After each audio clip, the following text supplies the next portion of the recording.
Our story unfolds in the isolated village of Tumbbad set in the early 20th century, a place shrouded in myth and legend.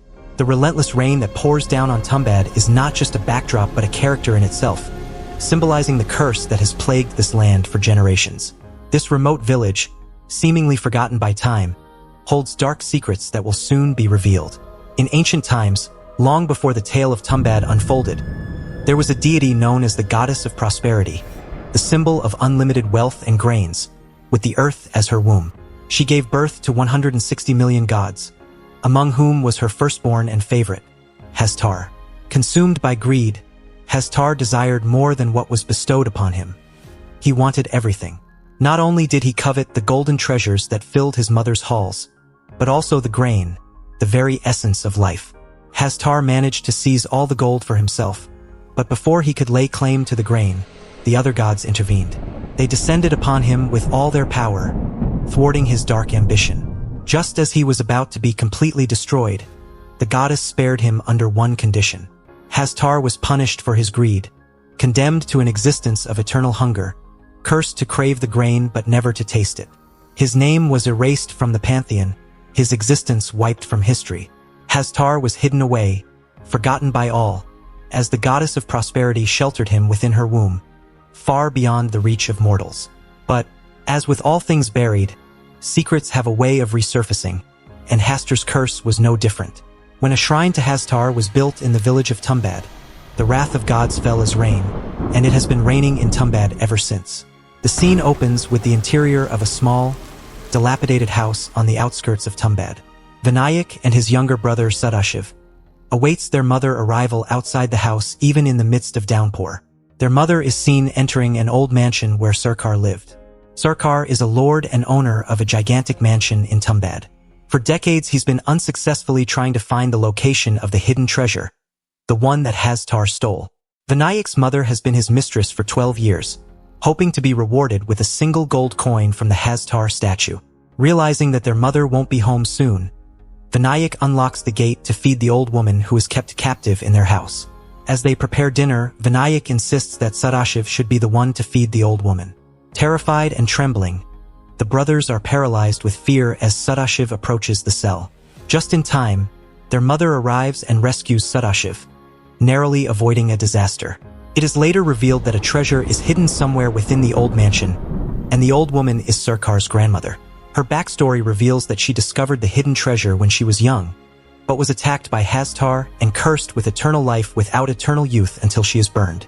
Like Hastar, she is perpetually hungry, and when someone utters the phrase, "Sleep, else Hastar will come," she goes to sleep.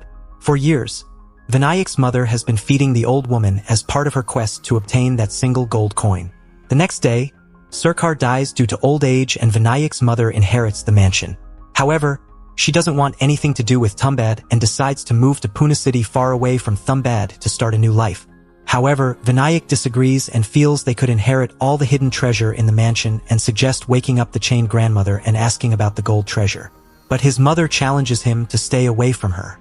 However, in Tumbbad, tragedy lurks around every corner.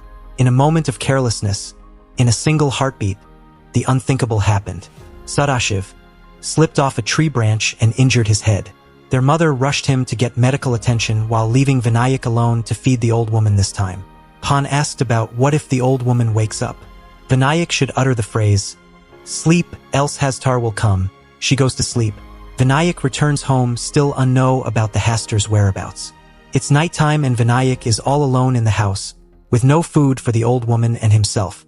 Vinayak was tempted to open the cell door as a dark voice lured him about the treasure that is buried inside the old mansion.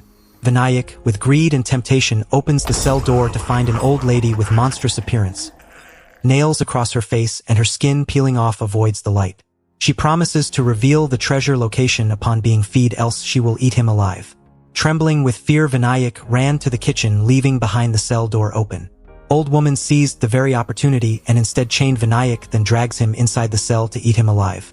With all his might, Vinayak struggles, and just when old woman was about to eat him alive, Vinayak manages to utter the phrase, "Sleep, else Hastar will come," thereby sparing his life. On the other hand, Sadashiv dies midway, Driven by a mix of despair and the desperate need to protect what remained of her family, the mother requests the cart driver to take her to the old mansion to retrieve the gold coin before returning to Vinayak to leave Tumbbad, leaving the old woman to rot in the house. While on the voyage, greedy Vinayak compels the mother to return and retrieve the gold coin while there's still time. The mother gives her disgruntled son a piece of gold coin to calm him down, but he is not satisfied, so she makes him promise never to go back to Tumbbad, since she knows the old mansion is the key to both unimaginable wealth and unimaginable horror. However, Vinayak seems to be persistent in searching the treasure. 15 years later, Vinayak's greed brings him back to Tumbbad to hunt down the treasure. The place is just as eerie as he remembers. The rain still hasn't stopped, almost like the village itself is weeping. With gasoline container in his hand, he advances towards their old house. He enters the cell to discover the grandmother, who is still alive due to Hastar's curse and fused into a tree-like structure. When Vinayak asks the grandmother to locate the treasure and provide her half of it, she demands freedom rather than wealth, expressing her desire to die and her frustration with living in agony. Vinayak offers a deal. If she tells him about the treasure, he would burn her body and set her free, to which the grandmother accepts, warning him of the repercussions. After that, he visits the mansion and spends months looking for the treasure. Vinayak's desperation is palpable. He's not just fighting for wealth, he's battling his own greed. Even though the grandmother is still bound by the curse and in her cell, he never stops excavating and making way to uncover the wealth over the course of several days. Eventually, he appears content and composed after discovering the wealth. At this point, all we know is that he has located the treasure. We haven't really seen it yet. The old grandmother is set free when he burns the grandmother and the house after learning everything he needs to know about the treasure and how to take it from Hastar. He returns to his home, Pune City, and discovers his wife Vadahi, who has been looking for him.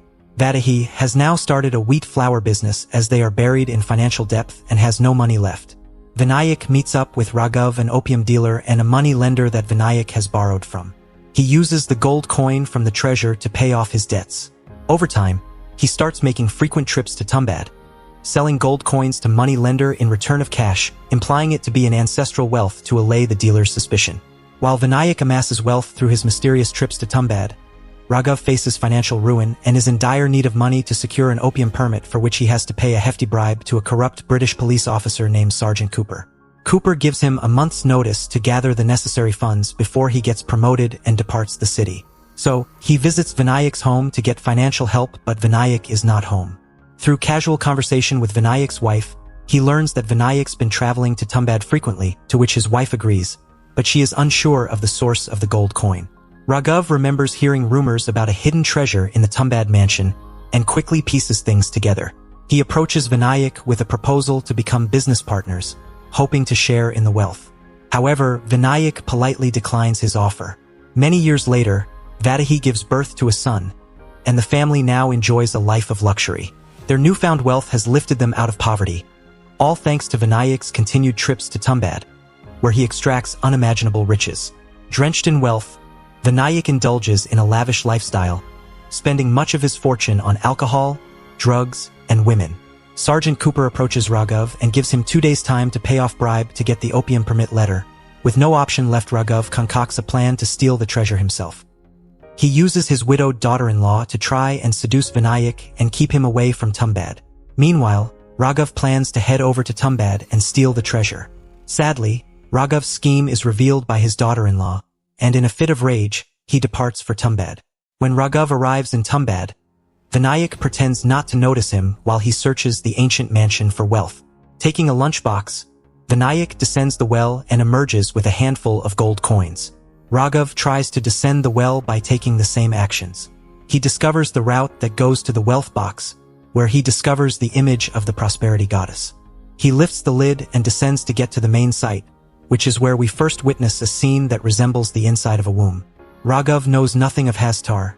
The walls are covered with slim and he can feel the walls breathing. He opens the lunchbox which Vinayak has placed there before to remove the flour dough, which actually is a trap set up by Vinayak. This summons Hastar. Raghav gets struck by Hastar, and the blow merges him with the womb's wall. Vinayak descends with a lamp and another lunchbox and sees mutated Raghav merged into the womb's wall, similar to the old lady, who is Vinayak's great-grandmother. Vinayak kills Raghav out of mercy by telling him to go to sleep, else Hastar will come. sparing him from the fate of his grandmother. The stage is set for the consequences of greed to play out in full force. The next scene is the revelation of how Vinayak collects the gold coin. The procedure to extract gold coins form Hastar. Hastar's loincloth is where the gold exists. Since Hastar is cursed, a circle made with flour keeps him away from anyone inside the ring. Hastar is always hungry, so to avoid being eaten, one must distract Hastar with a doll made of flour dough. Hastar is summoned out of hunger, the greedy god blessed with immense riches but cursed with insatiable hunger. The curse prevents Hastar from crossing the ring of wheat flour. Hastar, out of hunger and desperation, mutates Raghav even more. Vinayak throws the dough doll to one side that distracts Hastar, and as Hastar lunges to get the dough, Vinayak seizes the moment, quickly ripping open Hastar's loincloth, causing gold coins to spill out. The idea is to grab as many gold coins as possible and climb out of the womb before Hastar finishes the food. Meanwhile, Vinayak sets fire to Raghav to end his suffering before climbing out of the womb. The ring only gives a small hemispherical dome of protection, so while climbing out, Hastar can attack. Speed is crucial in this deadly game of greed and survival. Vinayak shut the well's lid, trapping Hastar within the womb and setting the stage for yet another heinous treasure hunt. For the next 14 years, Vinayak continues to travel back and forth to Tumbbad in search of more gold. Now, we arrive at the final chapter in 1947 when India finally gained its independence. We witness the toll this has taken on Vinayak. He's aging quickly, his health is failing, yet he remains relentless, unable to stop even as he struggles to climb the rope. The treasure has consumed him, and now it's starting to consume his son too.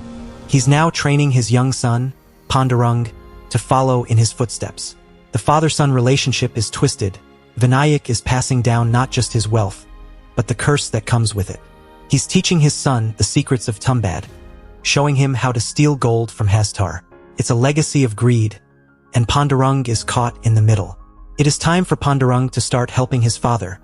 Mother Vadahi prepares the wheat flour to hand over as she is in suffering of Raghav's daughter-in-law, who is now Vinayak's second wife. Vinayak prepares for a trial run into the womb. During their journey to Tumbbad, he reveals all of Tumbbad's secrets to his son and also teaches him to add stone pebbles while making the dough doll, as Hastar consumes everything and this will buy them more time to escape the womb. But Vinayak throws the bait away, stating that it is his first time and just a practice today. They remove the well lid and descends down the goddess's womb. When they get at the base, Vinayak tells the son that Hastar is unable to cross the grains because of the curse and gives him the task of drawing a circle of wheat flour to keep him from attacking.